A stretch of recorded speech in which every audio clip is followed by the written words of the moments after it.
Hello everyone, स्वागत है आपका मेरे यूट्यूब चैनल पर। आज की क्लास में हम सीखेंगे बहुपद के बारे में। आइए देखते हैं बहुपद क्या होता है। देखिए, जहाँ व्यंजक में चर की घात व्यंजक में चर की घात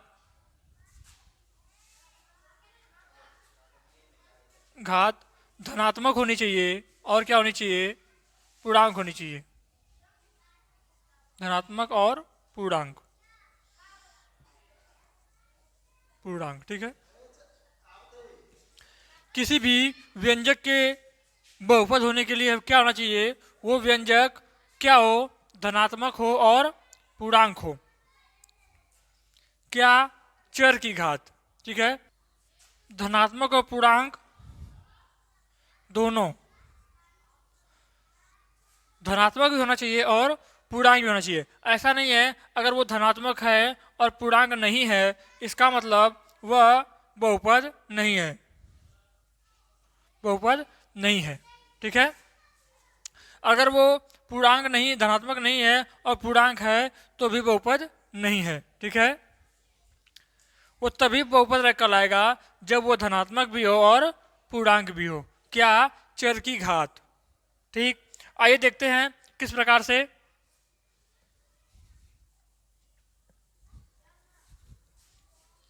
जैसे क्वेश्चन आपको दे देगा x square plus 7x plus 8। इसमें यह बताइए कि यह दिया गया व्यंजक बहुपद है या नहीं। क्या करेंगे, हमें क्या देखना है, व्यंजक में चर देखना है। चर कौन है, यक्स है। उसकी क्या देखना है, घात देखना है। घात सही लिखते हैं, घात। चर की घात क्या होनी चाहिए, धनात्मक होनी चाहिए और क्या होनी चाहिए, पूर्णांक होनी चाहिए। तो इसकी हम घात निकालेंगे। इसकी घात क्या है, एक जगह यश घाते 2 है और एक जगह क्या यश घाते 1। जहाँ कुछ नहीं होता वहाँ 1। तो ये दोनों धनात्मक हैं, हाँ, क्योंकि इनके सामने माइनस चिन्ह नहीं लगा है, इसका मतलब ये धनात्मक है। और पूर्णांक, पूर्णांक आप जानते हो, 2, 1, 2, 3, 4, 5, वो बटा के रूप में नहीं होना चाहिए, करड़ी में नहीं होना चाहिए, परिमेय संख्या के रूप में नहीं होना चाहिए। वो क्या होगा, पूर्णांक रहेगा। तो इस व्यंजक को हमें बताना था कि ये क्या है, बहुपद है या नहीं। तो कैसे करेंगे, हमने इसी घात लिख लिया 2, तो ये 2 क्या था, धनात्मक था और पूर्णांक था। इसमें ये घाते 1, ये क्या है, धनात्मक है और पूर्णांक है। तो ये संख्या क्या हो जाएगी, तो यह व्यंजक बहुपद होगा।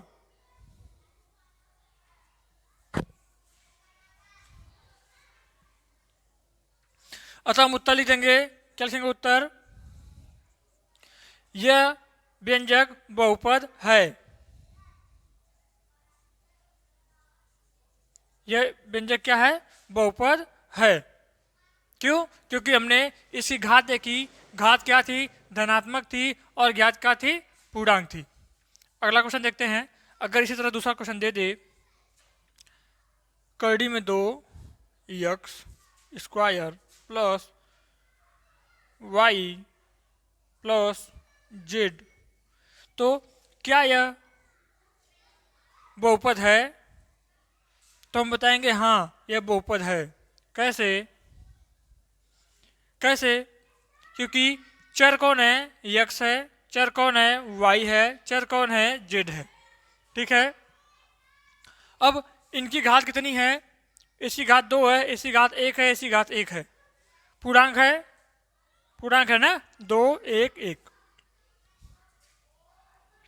उसके बाद हमें देखना है कि धनात्मक है या नहीं। तो हमें किसी के सामने माइनस चिन्ह नहीं दिखाई दे रहा है, नहीं दिखाई दे रहा है ना। और ये सारी धनात्मक भी हैं और पूर्णांक भी हो गई। तो क्या ये बहुपद है, हाँ ये बहुपद है। एक क्वेश्चन हम और देखते हैं। जैसे दे दे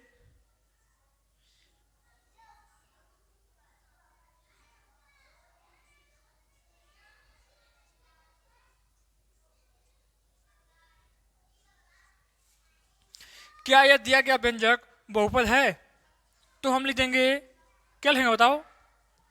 देखेंगे यक्स घाते 3, ठीक है, लेकिन किस में है, करड़ी में है। अगर हम इसे हल करेंगे तो क्या हो जाएगा, यक्स करड़ी में यक्स, क्योंकि 3x है, तो 3x है तो x गुड़े x गुड़े x, वो भी तीनों करड़ी में है तो जोड़ा बना दिया, एक x आ गया बाहर, एक x आ गया अंदर, तो कितना आ गया x करड़ी में x, तो ये गया x करड़ी में x plus 5x plus 7y। अब हम देखेंगे कि धनात्मक और पूर्णांक हमें देखना था।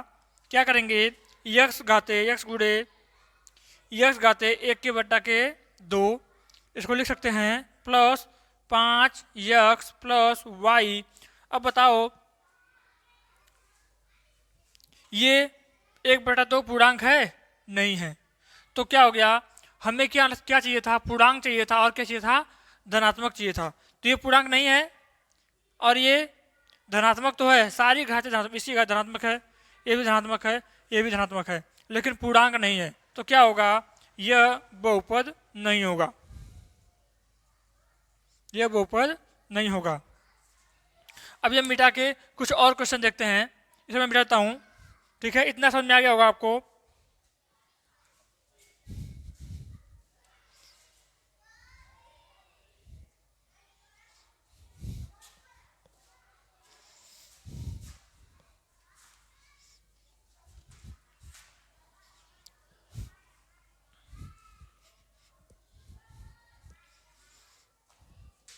आपको एक क्वेश्चन में इस प्रकार दे दूं, x square plus 7xy divide by x, तो क्या यह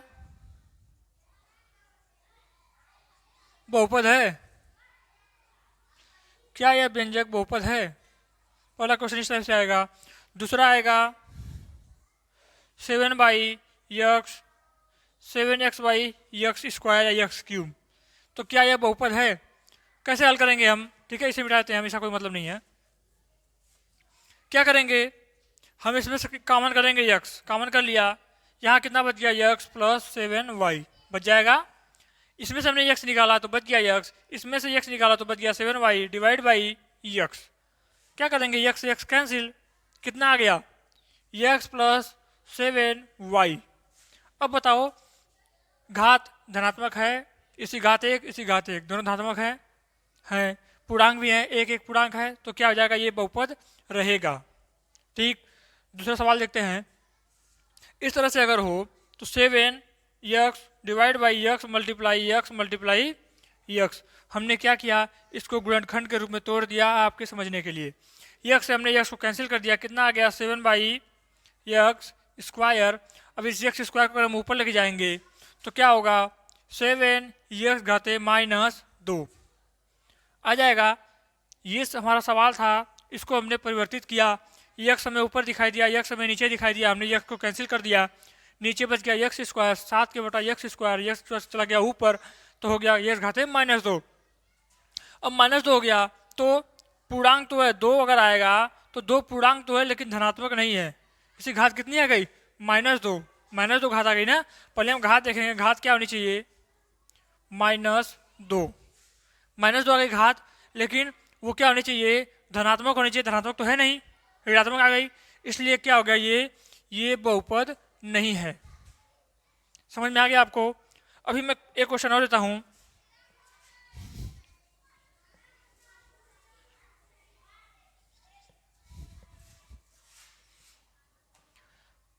दो क्वेश्चन लिखते हैं। पहला क्वेश्चन लिखते हैं, कड़ी में 7x स्क्वायर प्लस 7y, ये था। एक जगह और लिखते हैं दूसरा, कड़ी में 7x, ठीक है, प्लस y। अब पूछा जा रहा है कि बताइए कि ये और ये, इसमें कौन सा बहुपद है और कौन सा नहीं है। तो हमें क्या देखना है, व्यंजक में चर की घात, चर ये है x है, चर की घात कितनी है, 2 है, और चर की घात कितनी है, y घाते 1 है। दोनों पूर्णांक हैं, हाँ हैं, 2 भी पूर्णांक है, 1 भी पूर्णांक है, और धनात्मक है तो 2 भी धनात्मक है और 1 भी धनात्मक है, तो ये क्या हो जाएगा, ये बहुपद है। ठीक है, ये बहुपद है। और इसे देखेंगे हम, यहाँ पे x भी करड़ी में है और 7 भी कड़ी में है। तो यक्स कड़ी में है, इसका मतलब है कि कड़ी में 7 यक्स तो हम रहने देंगे, हमें अचर पद से कोई मतलब नहीं। ये तो अचर पद है ना, ये अचर पद है ना, अचर पद से हमें कोई मतलब नहीं है, ये भी अचर पद है। इसलिए हमको यहाँ इससे इसके होने या ना होने से, बहुपद ज्ञात करने में इसके होने या ना होने से हमें कोई फर्क नहीं पड़ा, क्योंकि ये एक अचर पद था। यहाँ पे ये एक अचर पद है। अभी क्या है, यक्स भी कड़ी में है, लेकिन हम ध्यान देंगे यहाँ पे यक्स स्क्वायर कड़ी से बाहर था, यहाँ पे यक्स स्क्वायर कड़ी के अंदर है। तो क्या होगा, हो जाएगा यक्स घाते 1/2 प्लस वाई घाते 1, लिख लिया। यहाँ पे देखेंगे हम, जो चर की घात है वो धनात्मक तो है, लेकिन पूर्णांक नहीं है। 1/2 मतलब आधा है, पूर्णांक नहीं है ना, तो इसलिए क्या हो जाएगा, ये बहुपद नहीं है। आपको हर टाइप के मैंने क्वेश्चन बता दिए कि किस प्रकार से देख के हम बताएंगे कि कौन सा बहुपद है कौन सा नहीं है। अभी हम एक क्वेश्चन और देते हैं, यहीं पे सेम टू सेम रहेगा। जैसे ये है कड़ी में 7, ये मिटा देता हूँ मैं। जैसे हो गया कड़ी में 7 यक्स स्क्वायर प्लस वाई। अब आप ये बताओ कि ये बहुपद है या नहीं है। ये जो मैंने दिया ये तो बहुपद था, ठीक है। अब ये कड़ी के यहाँ पे एक्स स्क्वायर कड़ी से बाहर था, यहाँ पे एक्स स्क्वायर को हमने कड़ी के अंदर कर दिया। अब हमको ये बताना है कि ये बहुपद है या नहीं है। कैसे बताएंगे, हमें लेना है चर की घात, लेकिन चर कड़ी में है। तो हम देखते हैं क्या कुछ हो सकता है। कड़ी में 7 तो कड़ी में 7 रख देते हैं, मल्टीप्लाई यक्स प्लस वाई हो गया। कड़ी में 7 तो कड़ी में 7 रख देते हैं, गुड़े 2 बार जोड़ा था तो एक यक्स बाहर आ गया प्लस वाई हो गया। यक्स बाहर आ गया ना। अब ये कितना हो गया, कड़ी में 7 यक्स प्लस वाई, इस तरह से हो गया। तो हमें क्या करेंगे, यहाँ देंगे यक्स की घात 1 है, यहाँ पे यक्स वाई घात 1 है, मतलब चर की घात धनात्मक भी है और चर की घात पूर्णांक भी है, अतः यह बहुपद है। ठीक है, बहुपद से ये क्वेश्चन आ सकता है अति लघुत्तरी में छांटने के लिए कि ये बहुपद है या नहीं है। तो हम क्या करेंगे, हम व्यंजक में चर की घात देखेंगे कि धनात्मक है और पूर्णांक, धनात्मक भी होनी चाहिए और पूर्णांक भी होनी चाहिए, दोनों होने चाहिए। चर में हम क्या क्या लेते हैं, X Y Z, A B C D को हम लेते हैं अचर पद में। अभी देखते हैं हम, अब इस पैटर्न पर आने वाले सवाल को हमने देख लिया। अब हम देखेंगे कि और किस प्रकार से इस चैप्टर में और किस प्रकार से क्वेश्चन पूछे जा सकते हैं। अब देखिए आप,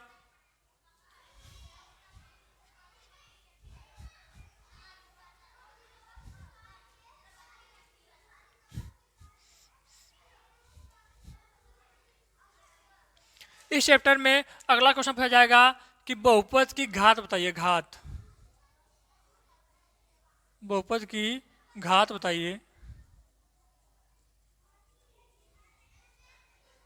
कैसे करेंगे, जैसे क्वेश्चन दे दे यक्स घाते 7 प्लस यक्स घाते 9 प्लस 7 यक्स घाते 3 प्लस 8 यक्स घाते 4। क्वेश्चन आएगा बहुपद की घात बताइए। बहुपद, ठीक है, बहुपद का क्वेश्चन है, बहुपद की घात बताइए। बहुपद की हमको घात बताना है। हमें करना क्या है, हमें पहले दिए गए व्यंजक को आरोही या अवरोही क्रम में व्यवस्थित कर लेना है, क्योंकि ऐसा करने से हमारे सवाल के गलत होने का चांस बिल्कुल खत्म हो जाएगा। ठीक है, तो क्या करेंगे, हम लिखेंगे इसे अवरोही क्रम में। ठीक है, कैसे करेंगे, यक्स घाते 9 प्लस यक्स घाते 7 प्लस 8 यक्स घाते 4 प्लस 7 यक्स घाते 3, हमने इसे लिख लिया। अब घात, बहुपद की घात पूछी जाए तो घात क्या होती है, बहुपद की घात, बहुपद की घात व्यंजक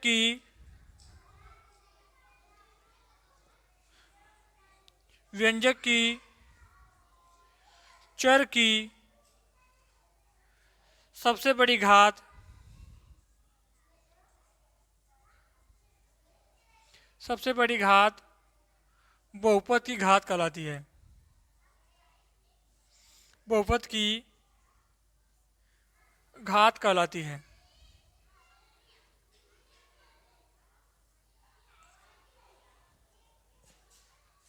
ये था हमारा व्यंजक, ठीक है। इसमें हम खोजेंगे चर की सबसे बड़ी घात। तो इसमें चर कौन है? यक्स है, यक्स है, यक्स है, यक्स है। कोई भी चर हो उसकी सबसे बड़ी घात कितनी है? 9 है ना। तो सबसे बड़ी घात 9 है, तो इस व्यंजक के घात क्या आ जाएगी? 9। व्यंजक के चर की घात, चर की सबसे बड़ी घात बहुपद की घात कहलाती है। तो ये व्यंजक है, इसमें चर की सबसे बड़ी घात कितनी है? 9 है। इसलिए इस बहुपद की घात कितनी हो जाएगी? 9। समझ में आ गया? आसान है। और क्वेश्चन ले लेते हैं।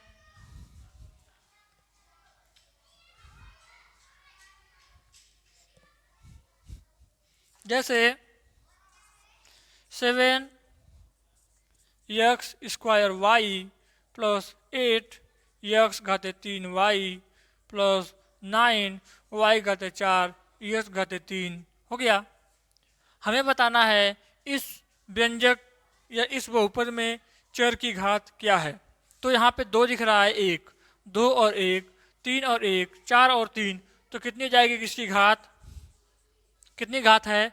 4। सबसे बड़ी घात दिख रही है हमको, सबसे बड़ी घात 4 हो गया। हम देखेंगे चर संख्या, चर की सबसे बड़ी घात क्या है? 4 है, तो हमने लिख दिया 4 हो गया। इस तरह से हम कर लेंगे, व्यंजक में चर की घात ज्ञात कर लेंगे। अब आता है बहुपद का विभाजन। बहुपद को हम 2 भागों में विभाजित करते हैं। पहला पदों के आधार पर, दूसरा चर की घात के आधार पर। कौन कौन से आधार पर? पदों के आधार पर और चर की घात के आधार पर। पहले हम देखेंगे पदों के आधार पर बहुपद का विभाजन। कौन से आधार पे? पदों के आधार पे। पदों के आधार पर।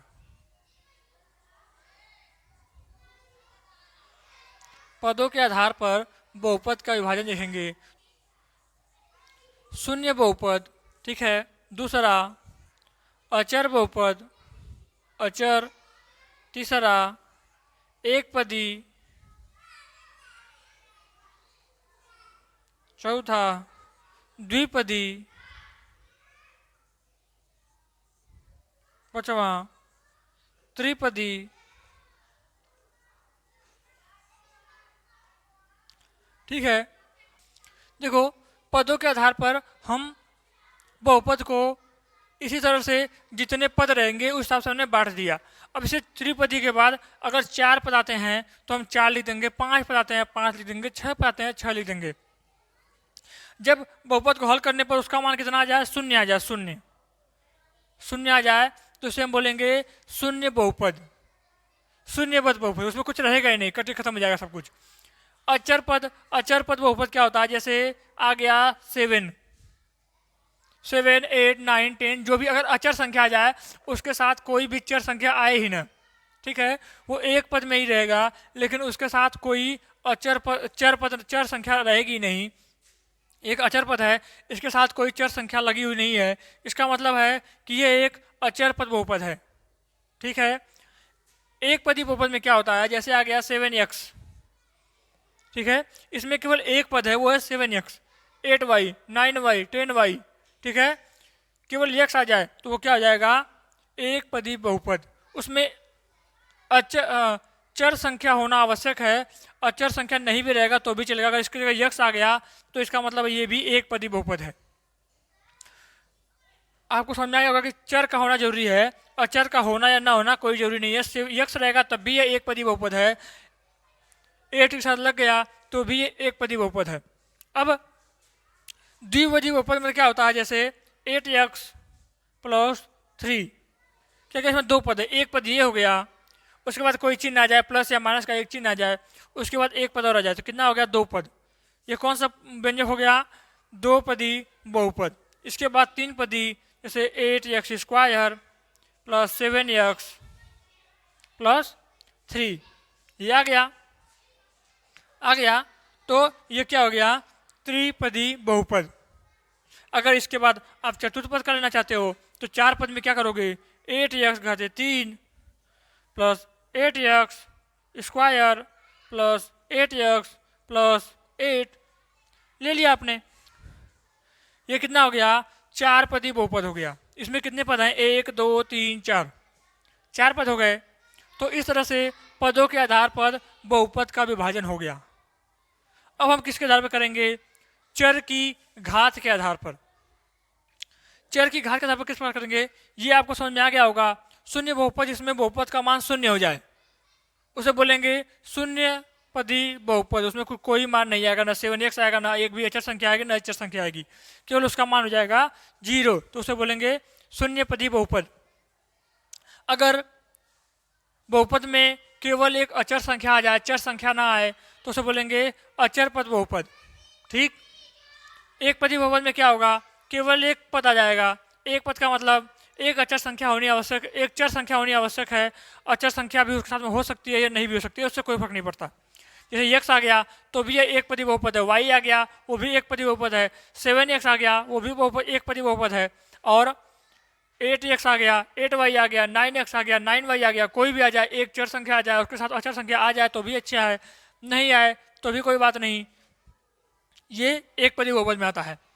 द्विपदी बहुपद में एक पद आएगा, एक पद का मतलब एक संख्या चर संख्या अचर संख्या के साथ आएगी तो ठीक, नहीं तो चर संख्या का होना आवश्यक है।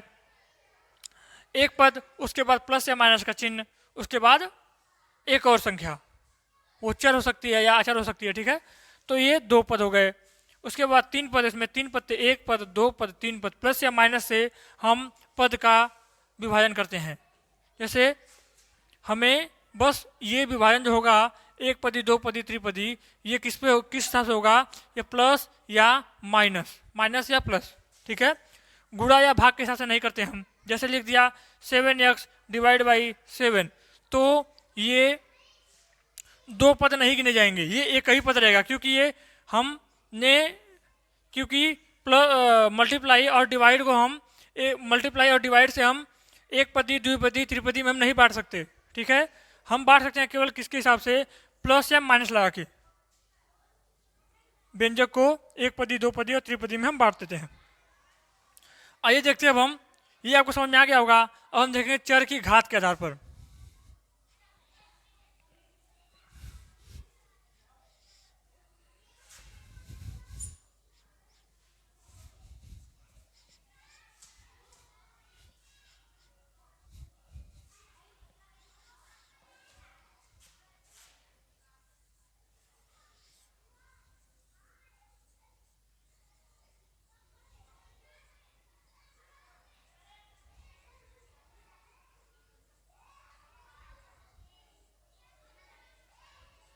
अब चर की घात के आधार पर पहला हम लेते हैं शून्य घात बहुपद, जिसकी दूसरा अचर, तीसरा एक घाती बहुपद, चौथा द्विघात, इसके बाद तीन घात,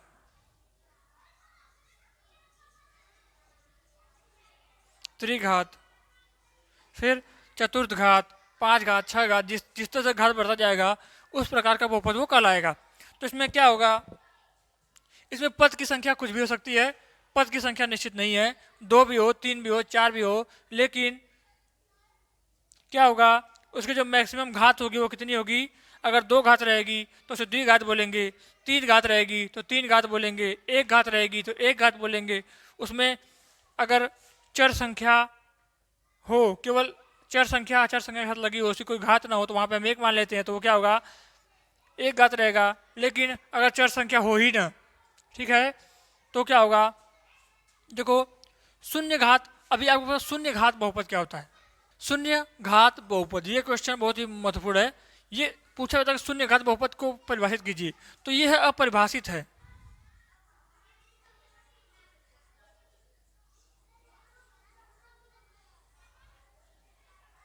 किस प्रकार से अपरिभाषित है अभी मैं बताऊंगा।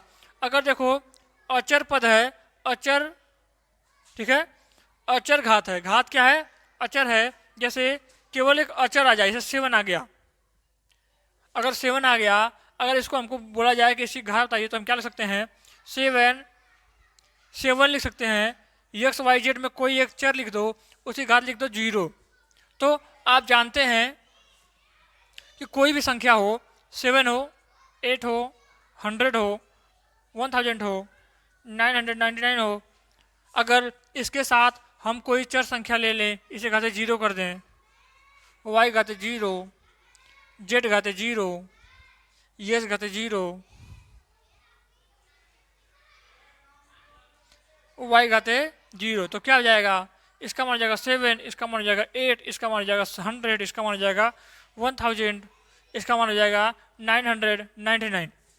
इनके मान में कोई परिवर्तन हुआ नहीं, क्योंकि कोई भी संख्या हो उसके घात में अगर आप 0 कर दोगे तो उसका मान कितना होता है, 1। ठीक, तो 7x घाते 0 बराबर 7, 8y घाते 0 बराबर 8। तो यहाँ पे क्या लिख सकते हैं, x घाते 0।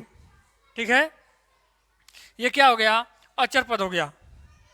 अब अचर पद था, अचर से हमको समझ में आ रहा है कि अचर संख्या होगी, अचर संख्या हमको दिख गई है, इसका मतलब है यह अचर घात की बहुपद है। ठीक है, लेकिन अगर हम शून्य घात की बहुपद बोलेंगे, अभी हम एक घात में देखेंगे तो कितना है, 7x, मतलब 7x घाते कितना है, 1 है। जहाँ पे कोई घात नहीं होती है वहाँ पे ये घाते 1 मान लेते हैं। द्विघात बहुपद है 7x घाते 2, त्रिघात बहुपद है 7x घाते 3, मतलब सबसे बड़ी घात जो होती है उसे ही गिन लेते हैं। 3 है तो 3 घात हो गया, 2 है तो 2 घात हो गया, 1 है तो 1 घात हो गया। लेकिन शून्य था तो हमने शून्य घात बहुपद नहीं लिखा, इसीलिए ये अपरिभाषित है ना। अगर हम शून्य घात लिख देंगे तो क्या होगा, ये अचर पद हो जाएगा, अचर हो जाएगा ना। 7x घाते 0 मतलब 7 गुणे 1, x घाते 0 का मान कितना हो गया, 1 हो गया, अतः इसका मान कितना आ गया, ये तो अचर में आ गया, शून्य कहाँ गया। शून्य को हम परिभाषित नहीं कर पाएंगे। शून्य अगर चर की घात शून्य घात की बहुपद रहेगी, अगर शून्य घात की बहुपद, तो उसे हम क्या करेंगे, परिभाषित नहीं कर पाएंगे। अगर अचर कहेगा तो अचर में हम क्या करेंगे, x घाते 0 कर देंगे तब भी ये 7 आ जाएगा। ठीक, लेकिन अगर शून्य घात रहेगा, शून्य घात अगर परिभाषा दोगे, अगर आप मान लो इसे अपरिभाषित नहीं लिख के आप बोलोगे कि चर की घात को 0 कर दो, कर दे रहे हैं, चलो कोई नहीं, 8 x घाते 0। लेकिन जब किसी भी संख्या का घाते 0 होता है तो उसका मान कितना होता है, 1 हो जाता है। तो 8 गुणे 1 बराबर 8 तो हुआ, फिर ये तो 0 नहीं हुआ ना। तो इसलिए ये क्या है, अपरिभाषित है। क्या है, अपरिभाषित। इसे अचर या अशून्य बोलते हैं, अशून्य।